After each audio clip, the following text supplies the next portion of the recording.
भगवती जगदम्बा आद्या शक्ति परमेश्वरी भुवनेश्वरी महामाया योग माया पूर्ण प्रकृति देवताओं को उत्पन्न करने वाली समस्त जगत को रचने पालन करने संहार करने वाली माया स्वरूपिणी परब्रह्म स्वरूपिणी प्रकृति स्वरूपिणी शक्ति स्वरूपिणी देवी जी एवं उन देवी ईश्वरी परमेश्वरी जी को मेरा प्रणाम।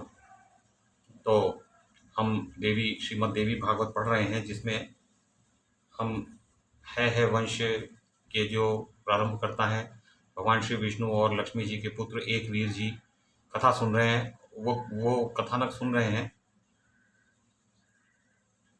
उस यशोवती नाम की एक सुनहरे रूप रंग वाली, सुनहरी है उसकी त्वचा, वो मंत्री की पुत्री है और एकावली की बात बता रही है कि उसे कालकेतु नामक राक्षस पाताल में पकड़कर हरण करके ले गया है। तो अब उन्होंने ये कहा, राजा एक वीर ने, जिनका नाम है ये नाम है उनका, तो उन्होंने एक वीर ने ये बोला यशोवती से कि तुम वहां से निकल के कैसे आ गई राक्षस के दुर्ग से। तो यशोवती बोली, राजन मैं बचपन से ही भगवती जगदम्बा के बीज मंत्र का ध्यान करना चाहती हूँ। तो एक सिद्ध ब्राह्मण की कृपा से मुझे यह बीज मंत्र प्राप्त हुआ। अब 3 बीज मंत्र होते हैं, ऐं ह्रीं और क्लीं। तो ये तीनों ही ऊंचे से ऊंचे हैं और जपने में बड़े ही सुगम है।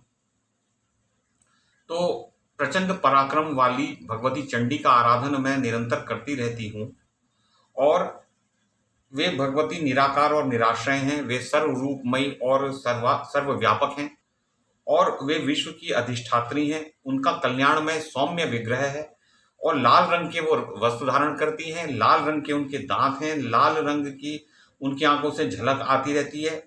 वो रक्त दंतिकाएं जिनके लाल रंग हैं, पर चंडिका के हो सकता है कि लाल रंग के दांत ना हो।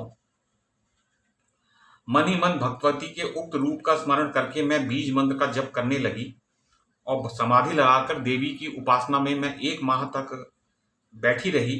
तो फिर तो मेरी भक्ति से संतुष्ट होकर भगवती चंडिका ने स्वप्न में मुझे दर्शन दिए, क्योंकि जब 1 माह तक मैं हिली तक नहीं अपने स्थान से, सोचिए 1 माह में तो मृत्यु हो जाती है। अगर कोई बिना खाए पिए, और पानी की तो बहुत जल की आवश्यकता होती है, पानी की। तो उन्होंने अमृतमयी वाणी में देवी ने स्वप्न में मुझसे कहा, क्यों सोई हो, उठो और अभी गंगा के पावन तट पर चली जाओ। वहां उन महाप्रधान नरेश है वहीं पधारने वाले हैं। इस भूमंडल के जो सम्राट हैं वो आने वाले हैं। उन महाबाहु नरेश का नाम एक वीर है। वे नरेश बड़े अच्छे विद्वान हैं और संपूर्ण शत्रुओं को कुचल देने की वो शक्ति रखते हैं। मुनिवर दत्तात्रेय ने मेरे बीज मंत्र का उन्हें भली भांति अभ्यास कराया है। अतः अपार भक्ति के साथ राजा एक वीर मेरी उपासना में निरंतर लगे रहते हैं। उनके मन से मैं कभी अलग नहीं होती। वे सदा मेरी पूजा में संलग्न रहते हैं। संपूर्ण भूतों में एकमात्र मुझे ही देखना उनकी निश्चित धारणा है। मेरी उपासना के सिवा वे और कुछ जानते ही नहीं। उन्हीं महामती भूपाल के द्वारा तुम्हारा संकट दूर होगा। भगवती लक्ष्मी उनकी माता हैं। घूमते हुए गंगा के तट पर आकर वे तुम्हारे रक्षक बन जाएंगे। उन राजा एक वीर के हाथों कालकेतु मृत्यु का ग्रास बन जाएगा और मानिनी एकावली बंधन से मुक्त हो जाएगी। तत्पश्चात संपूर्ण शास्त्र के पारगामी उन्हीं सुंदर राजकुमार के साथ एकावली के विवाह की व्यवस्था तुम करवा देना। इस प्रकार स्वप्न में मुझसे कहकर देवी अंतर्धान हो गई और मेरी भी नींद तुरंत टूट गई। तदनंतर स्वप्न की सारी घटना तथा देवी के आराधन की बातें मैंने राजकुमारी एकावली को कह सुनाई। सुनकर उस कमल नयनी का मुखमंडल प्रसन्नता से खिल उठा। अत्यंत संतुष्ट होकर पवित्र मुस्कान वाली मेरी सखी एकावली मुझसे बोली, प्रिय तुम शीघ्र वहां पहुंचकर मेरा कार्य सिद्ध करने में तत्पर हो जाओ। उनकी भगवती की वाणी अमोघ है। उनकी कृपा से हम दोनों अवश्य ही बंधन से मुक्त हो जाएंगी। राजन सखी एकावली के यों प्रेम पूर्वक आदेश देने पर मैंने निश्चय कर लिया कि अब उस स्थान से चल देना ही श्रेयस्कर है। राजकुमार, फिर तो मैं उसी क्षण चल पड़ी। मुझे किसी ने रोका टोका ही नहीं और साथ ही परम आराध्या भगवती की कृपा से मार्ग की जानकारी तथा शीघ्र चलने की शक्ति भी मुझे प्राप्त हो गई। तो मेरे चलने की गति बहुत तीव्र हो गई और ये ही सब मेरे दुख के कारण है जो मैं बता चुकी।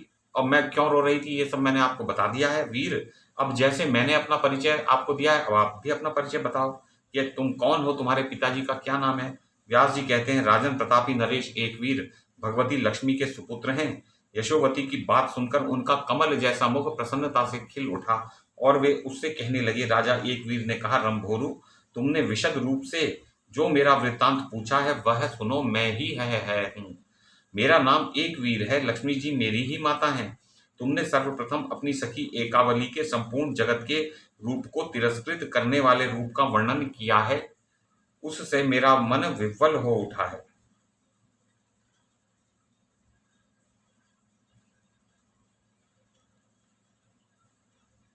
तदनंतर तुमने जो यह कहा है कि कालकेतु दैत्य के सामने एकावली ने कहा कि मैं है को वर्ण कर चुकी हूं, उसके सिवा किसी दूसरे को स्वीकार नहीं कर सकती, यह बिल्कुल निश्चित बात है। तनवंगी राजकुमारी के इस कथन से तो अब मैं उस राजकुमारी का दास ही बन गया हूँ। सुके शांते, बताओ इस अवसर पर मुझे क्या करना चाहिए? सुलोचने, दुरात्मा कालकेतु के स्थान से मैं सर्वथा अपरिचित हूँ। विशालाक्षी, मैं तुमसे उपाय जानना चाहता हूँ, मुझे वहां पहुंचाने में तुम पूर्ण समर्थ हो। अतः तुम्हारी सुंदरी एक सखी एकावली जहां रहती हैं, वहां मैं शीघ्र जा सकूं, ऐसी व्यवस्था करो। राजकुमारी एकावली तुम्हारी सखी है, राक्षस के अधीन होकर उसे अत्यंत दुख सहने पड़ रहे हैं। तुम निश्चय समझो कि मैं उस राक्षस को मारकर अभी उसे छुड़ा लाऊंगा।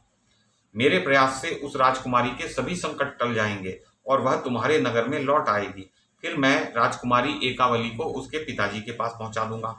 इसके बाद परम तपस्वी राजा रैभ्य अपनी पुत्री का विधिवत विवाह कर सकेंगे।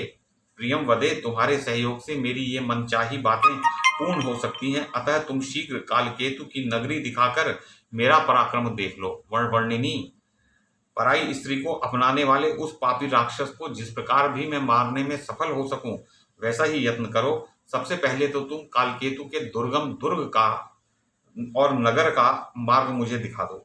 व्यास जी कहते हैं, राजकुमार एक वीर की यह प्रिय वाणी सुनकर यशोवती का मुख प्रसन्नता से खिल उठा। कालकेतु की नगरी में जाने के लिए बड़े आदर के साथ अब वह यशोवती एक वीर को उपाय बतलाने लगी। उसने कहा, राजेंद्र, भगवती का बीज मंत्र सिद्धि प्रदान करने वाला है, तुम इसकी दीक्षा ले लो।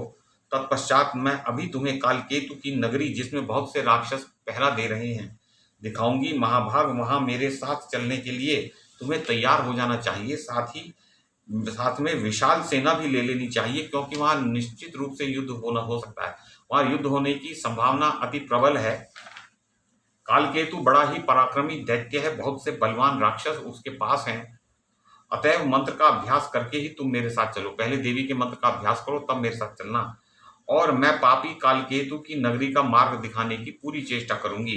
राजन, अब उस दुराचारी को शीघ्र ही मारकर मेरी सखी को बंधन से मुक्त कराना तुम्हारा परम कर्तव्य है।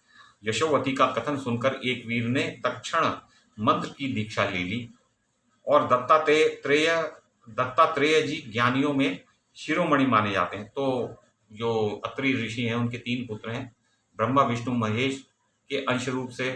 तो जो महेश्वर हैं भगवान रुद्र, उनके अंशावतार ये अ, दुर्वासा जी हैं, जो अत्यंत क्रोधी हैं। विष्णु भगवान के अवतार जो है वो दत्तात्रेय जी हैं। और